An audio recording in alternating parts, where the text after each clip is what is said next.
This is something you guys have been requesting the hell out of for a long time. It took a lot of time, but I finally found 3 stories that take place during school lockdowns. Why were you... Story Why number was one. Sheetal requesting those? It was a typical boring day in calculus, only it was Friday, 7th period, meaning the week was almost over and spring break would finally be upon us. So everybody was getting antsy in their seats, I could tell.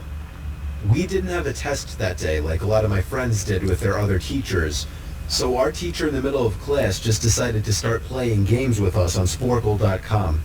He was a very laid-back teacher like that. As we were doing some brand logo quiz on Sporkle, I remember the exact moment it happened. Right after my friend answered a question, I remember the exact answer too, Adidas. The dean's voice came through the loudspeaker. He sounded panicked and frantic as he told all the teachers this was not a drill and to go into lockdown. I actually got the chills and I got goosebumps on my arms as our usually laid-back teacher too seemed panicked as he ran to turn off the lights and ushered us to the back corner of the room. We all sat in silence for about 2 minutes, and then the usual buzzing that came from a panel in the back of the room ceased, indicating that the school must have cut all the power. We all looked at each other, realizing this must be serious. A few more minutes of waiting later, we heard a man screaming at the top of his lungs coming down the hallway. 2 girls in the class actually started crying, which made all of us even more scared. I hate those sound effects. As the screaming got closer to the classroom, the lunatic-sounding man started banging on the lockers while screaming, "I'll kill all of you." It was at that moment that I started to fear for my life. My teacher shushed us as we all looked at each other to see our peers' reactions. The banging then moved from the lockers to our classroom door. And that's when one of the crying girls screamed no.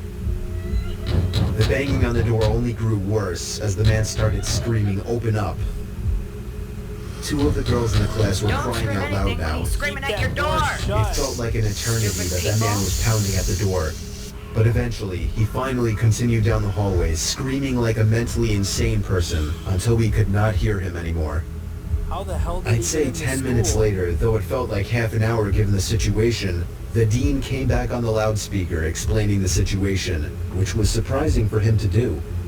He explained that some apparently mentally unstable person entered the building and assaulted the woman sitting at the front desk, causing her to flee the building screaming, and staff wasn't sure if the man was armed or not.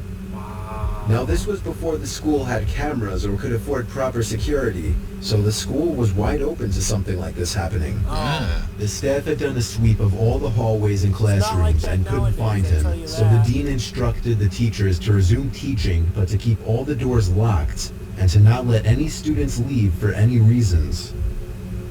The most disturbing part, however, is that one of the janitors working the night shift found the man sleeping in one of the storage closets near the back end of the school, and according to rumors that were spread by my peers, sticking out of his pocket was a .44 Magnum.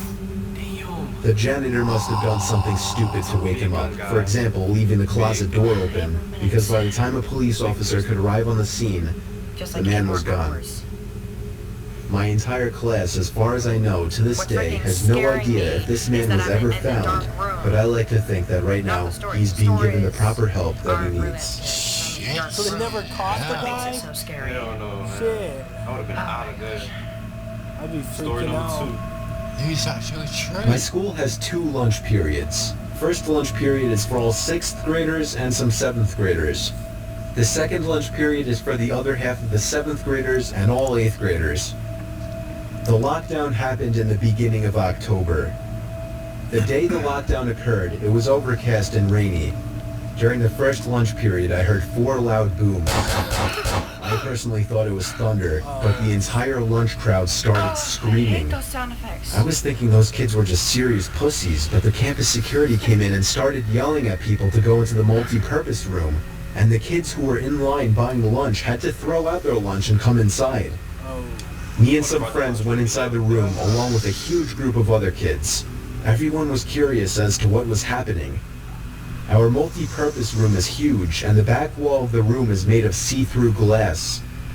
When me and my friends were rushed inside the campus, security was covering the glass with the curtains, and there were adults at every exit.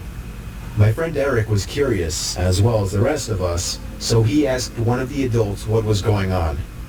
When he came back, he said, "You know how right in front of TMS there's those houses?" I replied, "Yeah." "There's this mentally disabled, crazy man that barricaded himself in front of his house, and he's threatening to commit suicide and kill the cops if he's evicted. He was walking around outside of school watching kids in a weird way," Eric told us. It turned out the man was also a registered sex offender, making matters worse. We were stuck in the multi-purpose room for a whole hour, taking up 2 periods. After the whole thing was settled, we were escorted to our classrooms one by one. I later found out that the man lives next to my friend Brandy, who told me about the previous Halloween when she saw the same man at his window cutting his arm and writing in his own blood, "Don't come here or I'll kill you," on his window.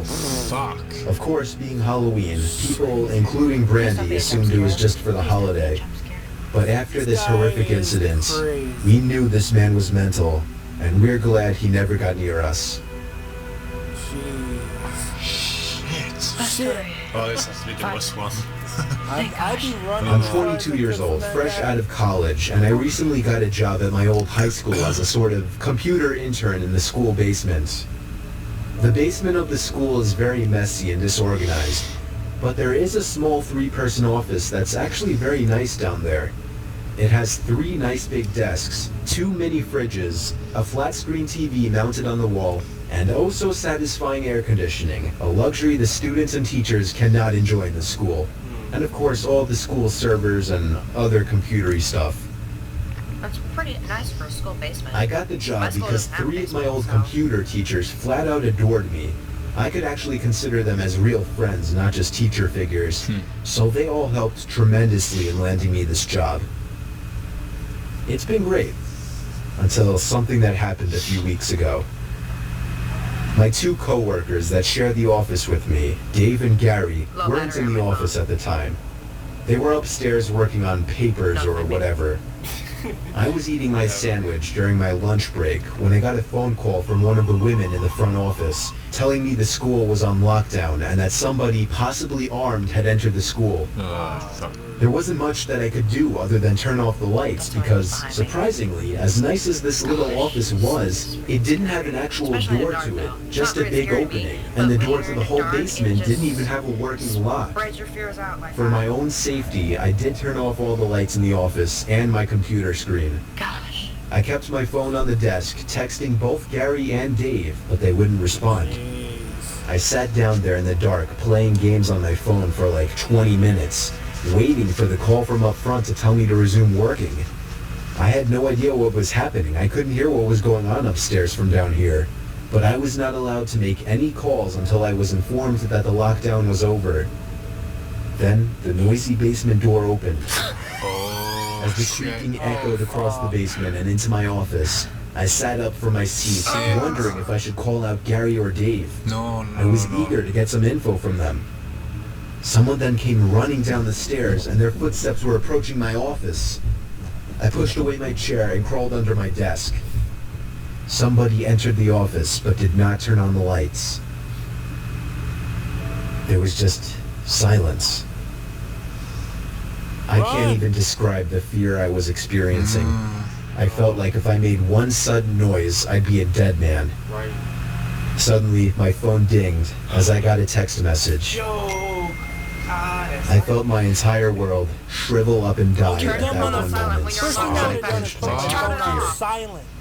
Footsteps suddenly moved closer to me People are until I stupid. finally dove out from under the desk in capitulation, begging whoever it was not to kill me. And just then, someone grabbed my arm and pulled me up. You are It dead. was some guy in a red plaid button-up, jeans, and a reddish-black cap. He told me, "It's okay, I'm just down here hiding with you." Bull crap, he's a shooter. "What's going Run! on up there?" I whispered to him. Fuck. He kind of ignored my question and asked me if there's an exit down here. Run! I told him, yeah, around that way. Before he could do anything else, I asked him, "Who are you?" There was a brief moment of silence before he it's not started finger. explaining he was coming in to pick up his son when a teacher told him to hide. After his explanation, I checked my phone and saw the text I received was from Dave. It said, "Dude, this is fucking crazy. Some guy with a gun shot Mr. Buckley. He's wearing a red shirt and a hat. Whatever you do, don't come upstairs." I knew it. I was about to reread that text out loud to the man Get out of there. until I realized. He was the I man. looked up and felt my stomach sink. No. The man seemed to catch on to my suspicious stare. Panicking, all I could think to do was to run for the upstairs. A gunshot echoed through the basement and I could hear the bullet ricochet off something metal in the darkness. But thank God the bullet missed me and I made it upstairs. You Fortunately, lucky police bastard. were waiting at all exits, including the basement exit, and caught the man the second he opened the door. More good news. Our teacher, Mr. Buckley, survived the gunshot. It was later Thank determined God that the for man and that. Mr. Buckley had some beef for whatever reason, but that was never revealed. All we know is that Mr. Buckley couldn't have done anything that would have warranted this kind of reaction. And I know that the sound of that gunshot will forever echo in my mind.